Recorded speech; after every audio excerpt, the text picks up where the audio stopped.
Hello friends, ranker studies में मैं चंदन आप सबको नमन करता हूं, स्वागत करता हूं। आज मेरा पहला लेक्चर है सिलेबस के अनुसार। वैसे आज के पहले 2 लेक्चर दे चुका हूं। एक दिन चर्चा हुई थी हमारी आपसे कि फॉर्म कैसे भरा जाए और उसमें क्या क्राइटेरिया है।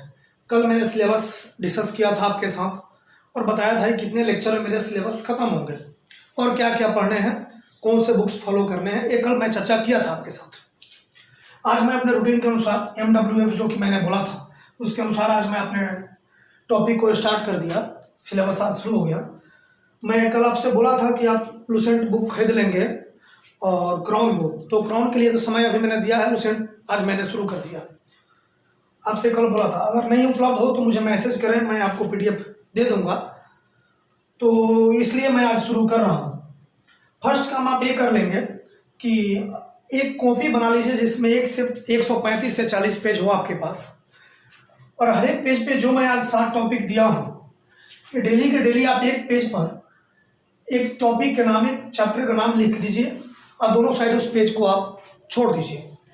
आप लुसेंट पढ़ते रहिए, पढ़ने के बाद उस पर कुछ लिखना नहीं है, किंतु जिस दिन ये टॉपिक सारे ख़त्म हो जाएंगे और टेस्ट सीरीज लगाया जाएगा उस दिन हो सकता है कि लुसेंट से बाहर से कोई सवाल मिल जाए, कोई टॉपिक से बाहर के सवाल मिल जाए, तो उस पेज पर जाकर के सिर्फ उसी सवाल को लिख लेना है ताकि जो नया चीज़ आए उसको भी हम पढ़ लें। बाकी चीज़ें नोट उस पर नहीं करनी है, जो चीज़ लुसेंट में है वो ठीक है।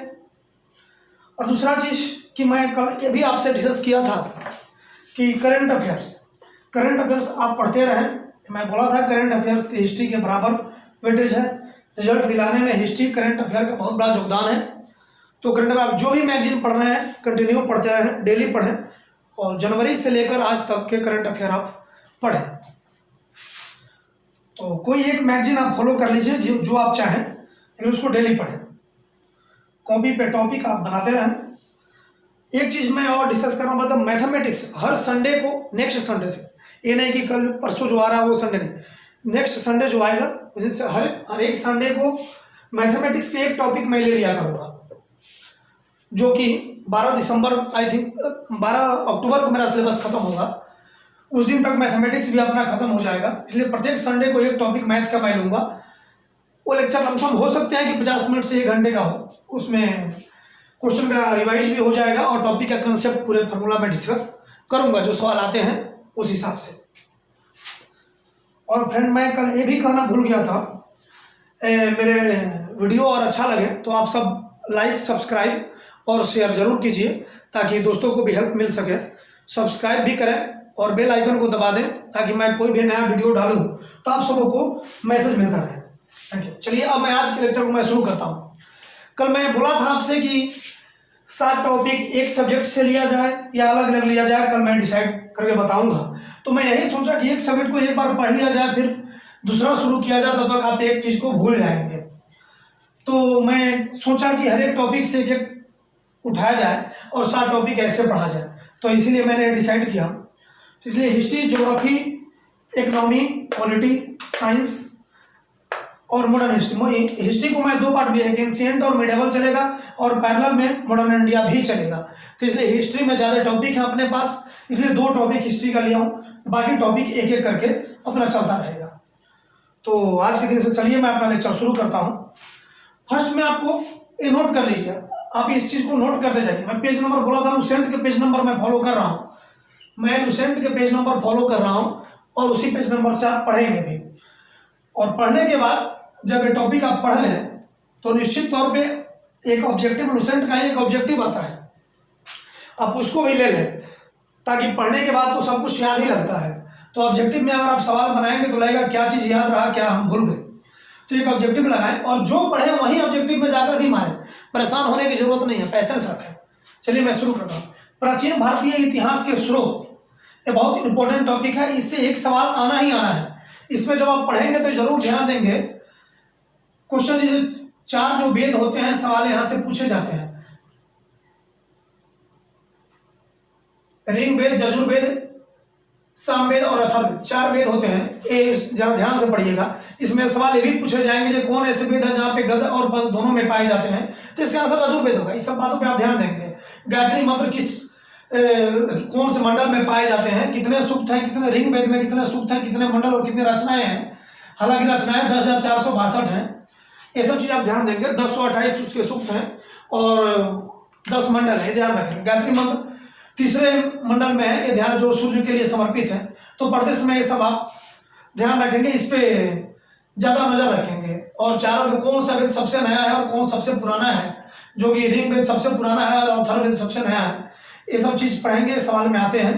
दूसरा उत्खनन करता, जब इसमें आप पढ़ेंगे तो इतिहास के स्रोत, मैंने लिखा है यह स्रोत, तो स्रोत पे भी ध्यान देंगे कि इतिहास में बहुत सारे चीज जो खोजे गए हैं उसके खोजकर्ता कौन है, ये आप ध्यान से पढ़ेंगे। ये चीज पढ़ते समय आप ध्यान रखें खोजकर्ता कौन है, और बाहर से आए हुए लेखक थे, यात्री थे, वो किसके काल में आए और आए तो क्या लिखे, क्या वर्णन किए, किस बुक में कौन सा वर्णन है, इस चीज को आप ध्यान से पढ़ेंगे कि बुक में कौन सा वर्णन है, कहाँ का वर्णन है, किसके काल में कौन आया था। अब मेघनाथ जी इंडिका लिखा, तो ऐसे ही करके जो आए हैं वो क्या क्या लिखे हैं और किसके काल में आए थे, सवाल ज़्यादा पूछे जाते हैं। और एक सवाल तो यहाँ से रहेगा ही कि किसके काल में कौन आए थे और क्या लिखे, किसके बारे में वर्णन किए। और ऋग्वेद, यजुर्वेद, सामवेद में क्या है, सामवेद में तो संगीत की उत्पत्ति वहीं से मानी जाती है। ये सब सवाल एक सवाल इससे रहेंगे, तो पढ़े तो इस लेवल के पढ़े कि आपकी अंतिम पढ़ाई हो रही है। ये सोच के ना पढ़े कि फिर पढ़ना है, ये सोचे जरूर कि ये अंतिम पढ़ाई हो रही है, इसलिए ध्यान देकर पढ़ें। और पढ़ते समय कम से कम 3 बार जरूर पढ़ें इसको, आज कल और परसों 3 बार जरूर पढ़ें ताकि याद हो जाए। तो पेज नंबर इसका नोट कर लीजिए, 1 से 3 पेज नंबर है। इतिहास का लुसेंट में इसका पेज नंबर 1 से 3 है। अगली बार जब मैं आऊँगा तो इस 7 टॉपिक से मैं 7 से 10 सवाल कोशिश करूँगा कि आपसे पूछ लूँ, ताकि आप ये भी पता चल जाए कि आप ठीक से पढ़ रहे हो और मैच कर लीजिएगा आंसर। मैं बोलूँगा भी, हाँ मैं बोल लूँगा 7 से 10 सवाल। चलिए टॉपिक नंबर 2 का मैं बात करता हूँ। वो भूगोल में सामान्य जानकारी पढ़ना।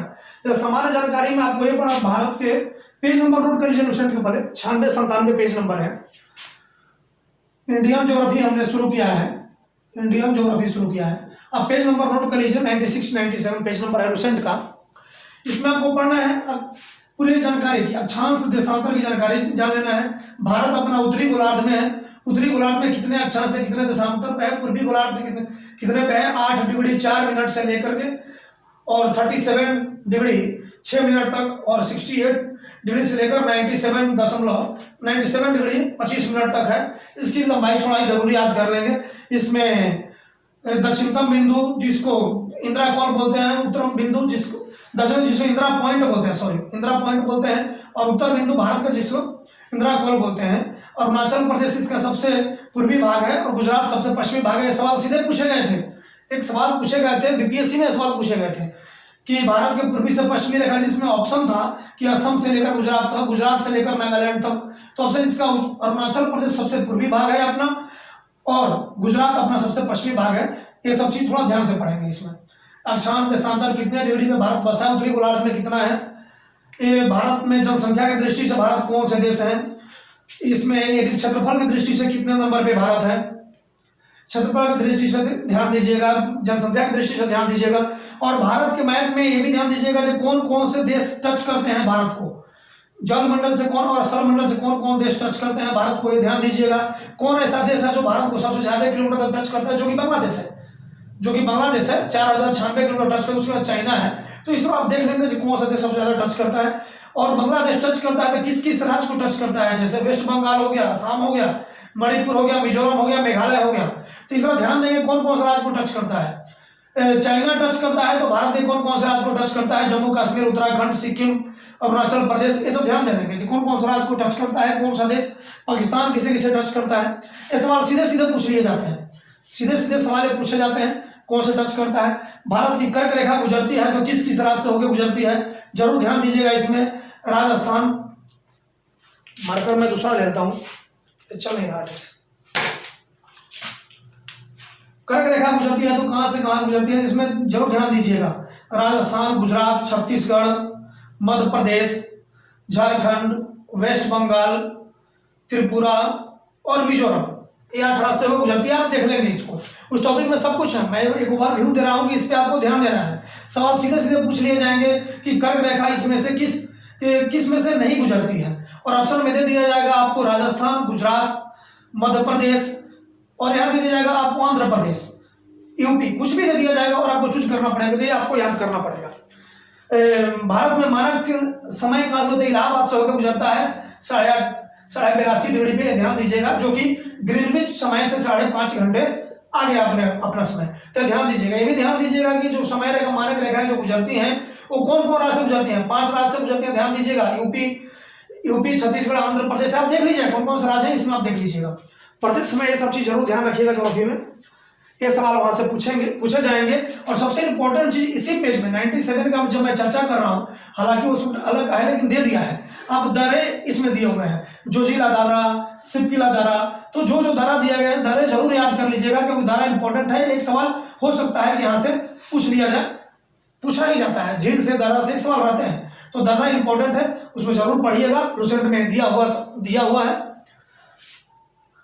तो ज्योग्राफी में पेज नंबर नोट कर लीजिए 96 से 97। और टॉपिक मैंने डिस्कस किया आपके साथ कि क्या डिस्कस करना है, कि भारत के अक्षांश देशांतर किस, भारत उत्तरी गोलार्ध में कहाँ से कहाँ तक पाया जाता है, उसकी पूर्वी से पश्चिमी क्या है जो कि, और उत्तर से दक्षिण में क्या है, दक्षिणतम बिंदु को क्या कहते हैं, उत्तरतम बिंदु को क्या कहते हैं, पूर्व और पश्चिम बिंदु कहाँ से कहाँ गुजरती है, ये चीज रख लेंगे।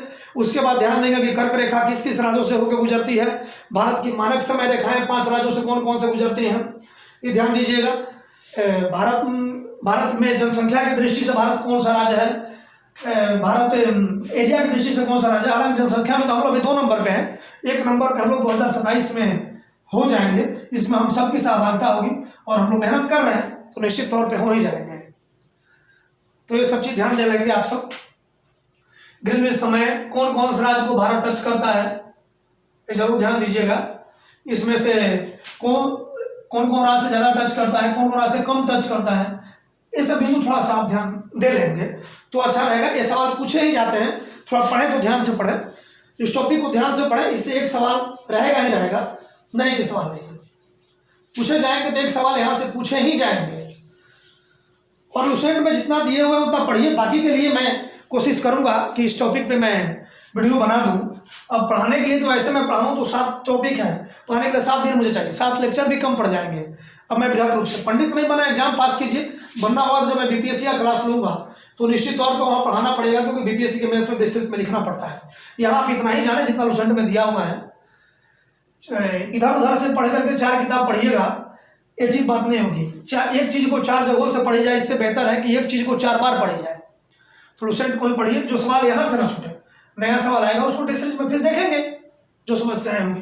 टॉपिक नंबर 3, अब अर्थशास्त्र। इकोनॉमी की बात मैं किया था, तो इस इकोनॉमी में जरूर पढ़ लीजिएगा। यहाँ पूंजीवाद किसे कहते हैं, मिश्रित अर्थव्यवस्था किसे कहते हैं, ये सब भारत में मिश्रित अर्थव्यवस्था है, ये देख लीजिएगा। प्राथमिक, द्वितीयक और तृतीयक सेक्टर किसे कहते हैं, प्राथमिक में कृषि आता है, द्वितीय सेक्टर में देख लीजिएगा उस्पात लोह इंडस्ट्रियल आता है, थर्ड, और तृतीय सेक्टर में सेवा क्षेत्र आता है। किसमें अपने भारत के इकोनॉमी में तृतीय सेक्टर का कितना भाग है, सबसे ज्यादा किसका रहता है, सबसे कम किसका रहता है। भारत में रोजगार की दृष्टि से प्राथमिक सेक्टर में कितने रोजगार पाए जाते हैं, सबसे ज्यादा किस सेक्टर में रोजगार पाए जाते हैं, ये जरूर देख लेंगे आप। प्राथमिक, द्वितीय, तृतीय सेक्टर को जरूर देखेंगे। ये सवाल पूछे जाते हैं कि सेवा क्षेत्र का सबसे ज्यादा अपने इंपॉर्टेंट है, सेवा क्षेत्र ज्यादा जीडीपी में कंट्रीब्यूशन करता है या प्राथमिक क्षेत्र ज्यादा करता है कृषि, तो ये देख लीजिएगा किसमें सबसे ज्यादा लोग लगे हुए हैं। ये इकोनॉमी में आप इकोनॉमी की पार्ट आप देखेंगे। बाकी ये सवाल अगर पूछे जाएंगे इकोनॉमी में तो ऐसे पूछे जाएंगे कि प्राथमिक, द्वितीय और तृतीय सेक्टर भारत में कौन सी इकोनॉमी है, मिश्रित इकोनॉमी है, ये सब देखेंगे। इससे ज्यादा सवाल इस टॉपिक से नहीं आएंगे, बाकी से तो आएंगे, बाकी कल देखेंगे जो आएगा, लेकिन इस टॉपिक से नहीं आएंगे, इसको देखेंगे जरा। चलिए टॉपिक पेज नंबर नोट कर लीजिए 122 123, पेज नंबर इकोनॉमी का पेज नंबर 122 123 नोट कीजिएगा। चलिए अब टॉपिक नंबर 4, संविधान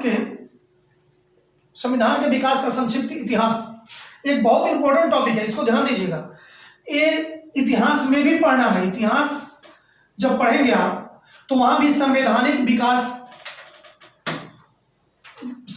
विकास करके एक टॉपिक आएगा, वो भी पढ़ना, बस दोनों समान है। अब 19 इसमें आपको पढ़ना पड़ेगा 1793। इसमें ध्यान दीजिएगा कि भाई कलकत्ता में कोर्ट की स्थापना हुई थी, उसमें कितने 3 जज थे, एक जज थे 3 और अन्य जज थे, ये सब ध्यान दीजिएगा। कि इसके तहत में कलकत्ता में पूछ लिया जाता है हाई कोर्ट की स्थापना हुई थी 1813 कंपनी का 1833 एक्ट, ये 1858 पढ़िएगा, 1935 पढ़िएगा, जिससे संविधान में बहुत कुछ लिया गया है। मैंटेगू चर्चफोर्ड, ये सब चीज़ें थोड़ा ध्यान से, संवैधानिक विकास थोड़ा ध्यान से पढ़ना पड़ेगा कि संविधान में ये चीज़ें लिया गया है। 1935 संविधान में कहा जाता है कि 1935 से मैक्सिमम चीज़ें संविधान में ले ली गई। तो 1935 का जो या उसको ठीक से पढ़ लीजिएगा। और संवैधानिक विकास में इतिहास में भी पढ़ना पड़ेगा आपको, तो बेहतर है कि यह ढंग से पढ़ लीजिए कि वहाँ जब मैं जाऊँ तो मुझे आसानी हो पढ़ाने में भी, आपको पढ़ने में भी।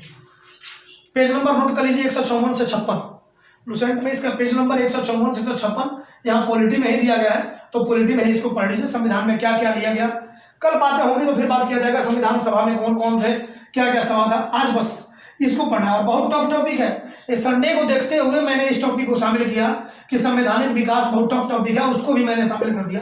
और सवाल इससे एक रहेंगे ही रहेंगे कि कंपनी का शासन कब खत्म हो गया, चाय बेचने का अधिकार कब चीन से ले लिया, चीन के साथ उसके कंपनी से ले लिया गया, कब 20 साल तक बढ़ा दी गई, ये सब चीज़ें पूछ लिए जाएंगे, तो उसको थोड़ा ध्यान से पढ़ेंगे आप सब।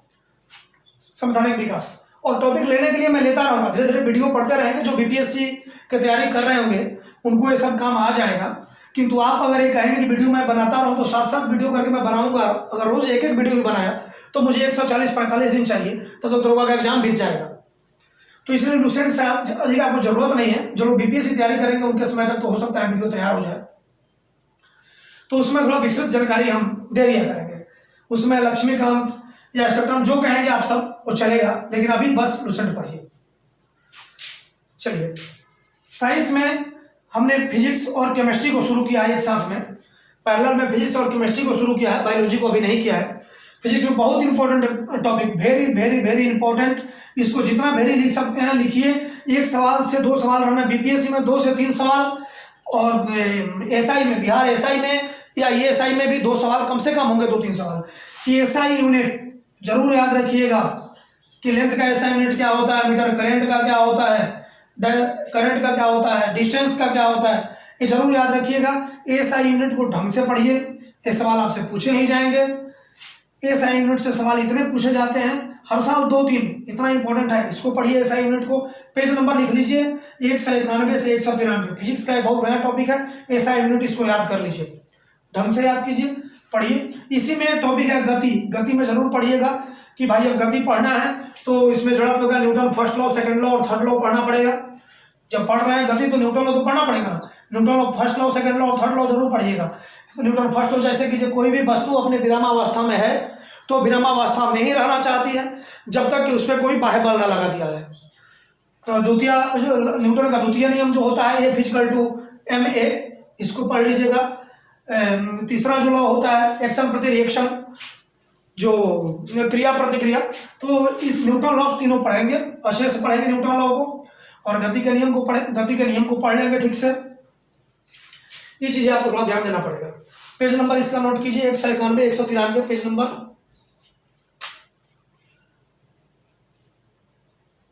परमाणु संरचना केमिस्ट्री देखेंगे, 218 और 219 पेज नंबर पे केमिस्ट्री है, केमिस्ट्री जरा देख लेंगे।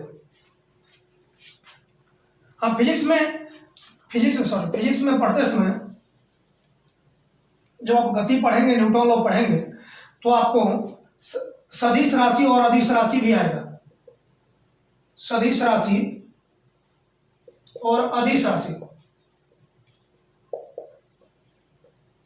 एक सवाल इससे रहेगा ही रहेगा, इसको याद कर लीजिए, गांठ बांध लीजिए, एक सवाल यहां से रहना ही रहना है। सदिश राशि, अदिश राशि, स्केलर क्वांटिटी और वेक्टर क्वांटिटी, एक सवाल यहाँ से रहेगा सदिश राशि और अदिश राशि से। मैंने कहीं पढ़ा था, मुझे याद है इसलिए मैं आपसे शेयर कर देता हूँ। सदिश राशि और अदिश राशि में याद करने का एक तरीका था मेरे पास, यहाँ ध्यान से देखिएगा। उस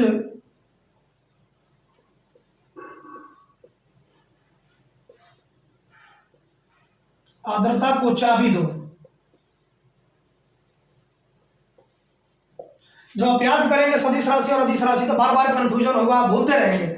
मैंने कहीं पढ़ा था, वो चीजें याद है, आज मैं आपके साथ शेयर कर देता हूं। सॉरी, ऊर्जा ऊर्जा, समय, आर्द्रता को चाबी दो, आयतन, द्रव्यमान, ताप, कार्य। यहां दिख रहा है? नहीं दिख रहा होगा, रुकिए मैं इसे इरेज करके मैं ऊपर लिख देता हूं ढंग से, ताकि आप सबों को दिख जाए अच्छी तरह से। इसको मैं इरेज करता हूं, ऊपर आप सब लिख लिए होंगे, नहीं लिखे होंगे तो मैं यहां लिख देता हूं।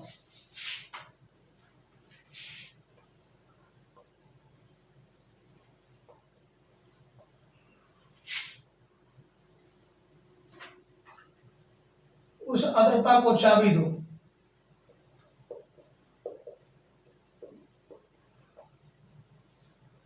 अदिश राशि है, जो इंग्लिश समझता हूं समझ स्केलर क्वांटिटी। अदिश राशि वो होता है जिसके पास सिर्फ मैग्नीट्यूड होता है, अपना डायरेक्शन नहीं होता, वो अदिश राशियां कही जाती हैं। और इसके वेक्टर क्वांटिटी वो होते हैं which physical quantity which have direction and magnitude both, this phenomena is known as vector quantity. And scalar quantity which magnitude it have only one magnitude no direction, it is called a scalar quantity. तो सदिश राशि के पास अपना magnitude और direction दोनों होता है। तो उस आर्द्रता को चाबी दो, ऊर्जा, समय, आयतन, द्रव्यमान, ताप, कार्य, चाल, दाब,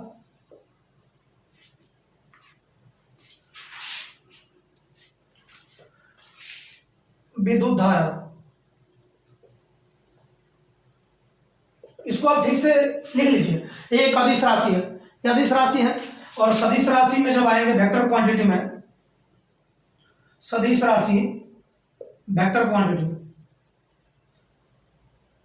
वेक्टर क्वांटिटी में जब आएंगे तो इसका होता है विषुवत बल। मैं कहीं पढ़ा था, याद था, बल, तो बल हो गया विस्थापन,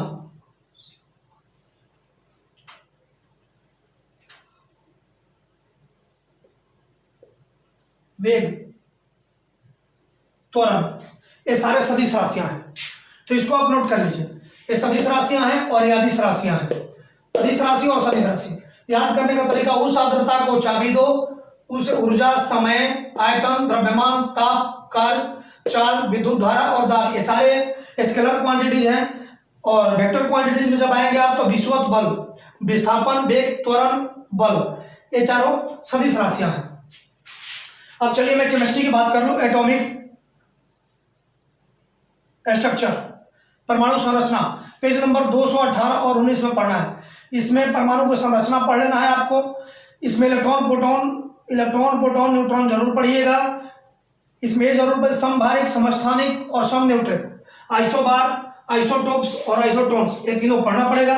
समभारिक जिसकी परमाणु संख्या समान, परमाणु भार समान हो, समभारिक।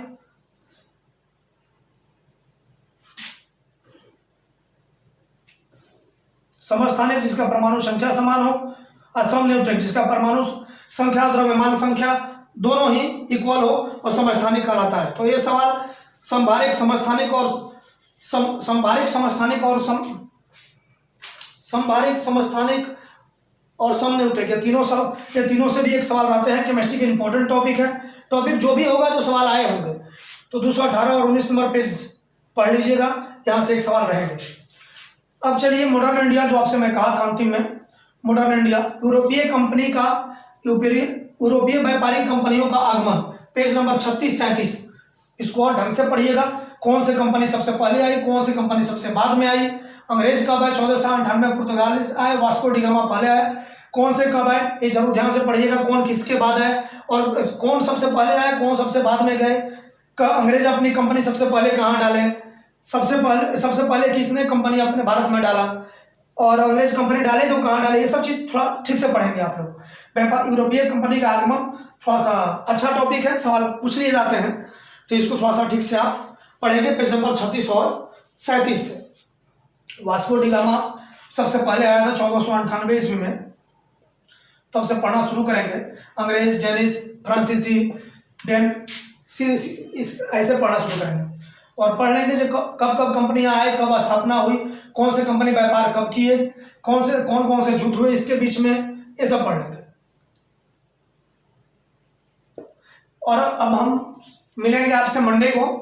तब तक ये टॉपिक को आप तैयार रखेंगे। किसी के पास बुक्स ना हो तो वो बुक को खरीद लें और टॉपिक को तैयार करें, अपने दोस्तों में शेयर कीजिए।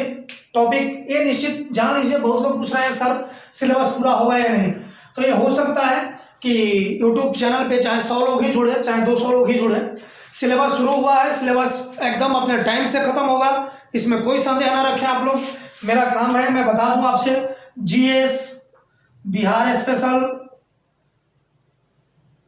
प्लस मैथ्स, ये 3 टॉपिक कराना मेरा काम है, मैं करूंगा। करंट अफेयर आप पढ़ते रहे, मैं मैगजीन बता दिया हूं, आप लोग और कमेंट करेंगे, बताएंगे तो हो सकता है कि मंथली वाइज अंत में इन करंट को भी कैसे लिखें ये चीज़ पे हम क्लास ले लेंगे, उसको भी टॉपिक वाइज लिखें। हम करंट पे एक दिन क्लास लेंगे, पूरी समझाएंगे आपको जो कैसे उसको लिखे ताकि रिवीजन करना आपके लिए आसान होगी। ये जीएस, बिहार स्पेशल और मैथ्स, ये 3 चीज़ हम पूरा करेंगे और डेफिनेटली जब कमिटमेंट किए हैं तो पूरा करेंगे। आप ऐसा ना सोचें, हमारे चैनल से जुड़ें, अपने दोस्तों को भी जोड़ें, शेयर करें ताकि सबको लाभ मिल सके। That's all, thank you. Screenshot ले लीजिए आप लोग।